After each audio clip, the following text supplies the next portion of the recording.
کنیز اپنے آقا کے پاس پہنچی تو اس نے کہا، اے آقا، مجھے ایک تنگ دست بوڑھا فقیر ملا جس نے بوسیدہ لباس پہن رکھا تھا، جبکہ اس نے میرا حسن و جمال، میری شان و شوکت، میرے نوکر دیکھ کر پوچھنے لگا کہ تیرا مالک تجھے فروخت کرے گا۔ بسم اللہ الرحمن الرحیم۔ السلام علیکم ورحمۃ اللہ وبرکاتہ۔ حضرت سیدنا مالک بن دینار رحمۃ اللہ علیہ بصرہ کی کسی گلی سے گزر رہے تھے کہ بادشاہ کی ایک نیز آپ کے قریب سے گزری۔ وہ سواری پر تھی اور اس کے ساتھ کچھ خدام بھی تھے۔ جب آپ رحمۃ اللہ علیہ نے پیچھے سے اس کی آہٹ سنی تو مڑ کر پیچھے دیکھا اور اس کی آب و تاب دیکھ کر کہنے لگے، ہے کنیز، کیا تیرا مالک تجھے بیچے گا؟ تو آپ رحمۃ اللہ علیہ نے پرانے کپڑے پہنے ہوئے تھے لیکن خوش شکل و باوقار دکھائی دیتے تھے۔ اس نے اپنے خدام کو سواری روکنے کا حکم دیا۔ انہوں نے سواری روک دی تو اس کنیز نے حضرت سیدنا مالک بن دینار رحمۃ اللہ علیہ کی طرف دیکھ کر رخ کیا اور کہا کہ ہے شیخ، ذرا اپنی بات دہراؤ۔ آپ رحمۃ اللہ علیہ نے فرمایا کہ میں پوچھ رہا ہوں کہ کیا تیرا مالک تجھے بیچے گا؟ کنیز بولی کہ تم پر افسوس ہے، اگر میرا آقا مجھے بیچے گا بھی تو کیا تیرے جیسا فقیر مجھے خرید سکتا ہے؟ پھر خدام نے حضرت سیدنا مالک بن دینار رحمۃ اللہ کو گھیر لیا تو آپ رحمۃ اللہ نے فرمایا، میرا راستہ چھوڑ دو، میں بھی تمہارے ساتھ چلتا ہوں۔ آپ رحمۃ اللہ علیہ اس قافلے کے ہمراہ اس کنیز کے محل تک پہنچ گئے۔ محل کے دربان اس کنیز کو دیکھ کر کھڑے ہو گئے اور اسے سواری سے اتارا۔ وہ کنیز محل میں داخل ہو گئی جبکہ حضرت سیدنا مالک بن دینار رحمۃ اللہ علیہ دروازے پر کھڑے رہے۔ جب کنیز اپنے آقا کے پاس پہنچی تو اس نے کہا، اے آقا، مجھے ایک تنگ دست بوڑھا فقیر ملا جس نے بوسیدہ لباس پہن رکھا تھا، جبکہ اس نے میرا حسن و جمال، میری شان و شوکت دیکھے اور پوچھنے لگا، کیا تیرا مالک تجھے فروخت کرے گا؟ اس کے مالک نے پوچھا کہ وہ بوڑھا کہاں ہے؟ کنیز بولی، اسے اپنے ساتھ لے آئی ہوں اور وہ اس وقت محل کے دروازے پر کھڑا ہے۔ مالک بولا، پاس لے آؤ۔ جبکہ حضرت سیدنا مالک بن دینار رحمۃ اللہ علیہ اس بادشاہ کی نشست گاہ کے دروازے پر پہنچے تو دیکھا کہ وہ کمرہ قیمتی قالینوں اور تکیوں سے آراستہ ہے اور محل کا مالک ایک اونچی جگہ بیٹھا ہوا ہے۔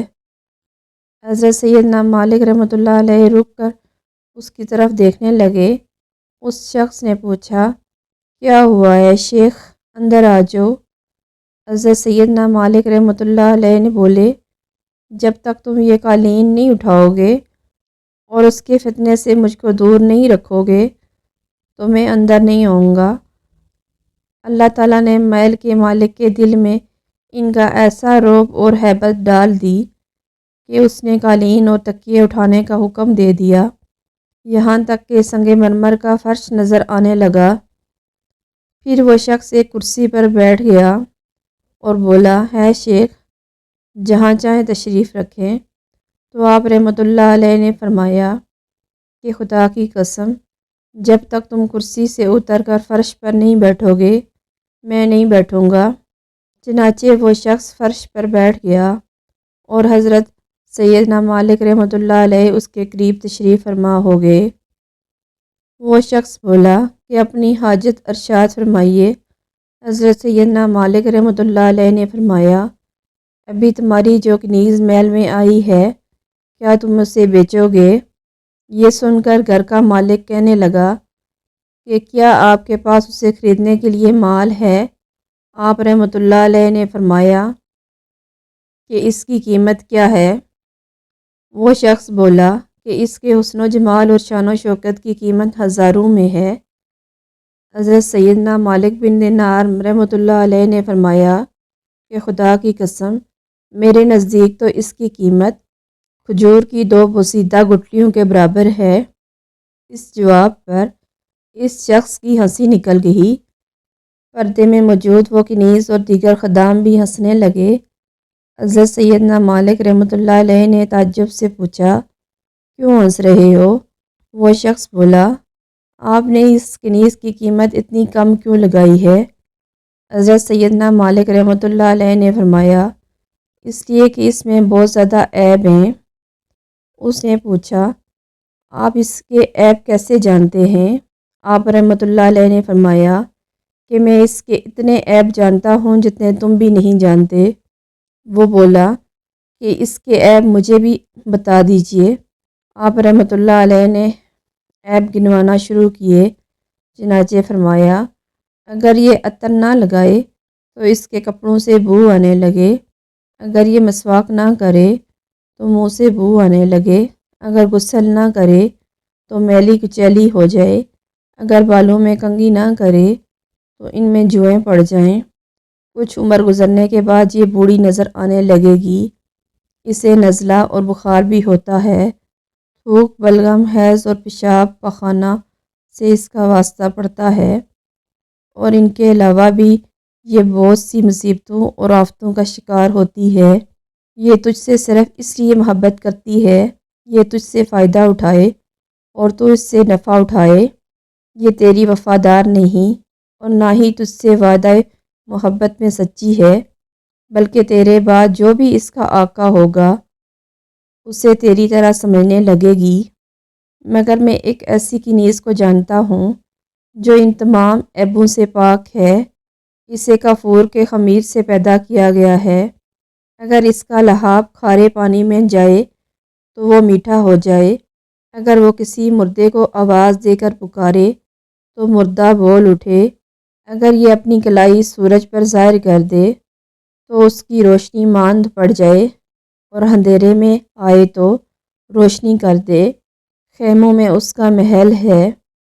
تسنیم جو کہ جنت کی نہروں میں سے ایک نہر ہے، اس کا پانی پیتی ہے، کبھی وعدہ خلافی نہیں کرتی، اپنی محبت کو نہیں بدلتی، ہر طرح کی نعمتوں اور باغوں میں پرورش پاتی ہے۔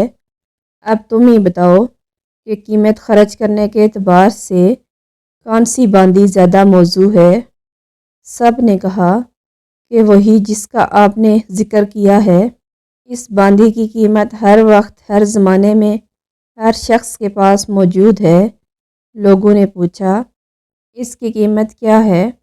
آپ نے فرمایا، اتنی بڑی اہم اور عالی شان چیز کے خریدنے کے لیے بہت معمولی قیمت ادا کرنی پڑتی ہے۔ وہ یہ ہے کہ رات کا تھوڑا سا وقت فارغ کر کے صرف اللہ تعالیٰ کے لیے کم از کم 2 رکعت نماز تہجد کی پڑھ لی جائے، اور جب کھانا کھانے بیٹھو تو کسی غریب محتاج کو بھی یاد کر لیا کرو، اور اللہ تعالیٰ کی رضا کو اپنی خواہشات پر غالب کر دو۔ راستے میں کوئی تکلیف دینے والی چیز ہو تو اسے ہٹا دو۔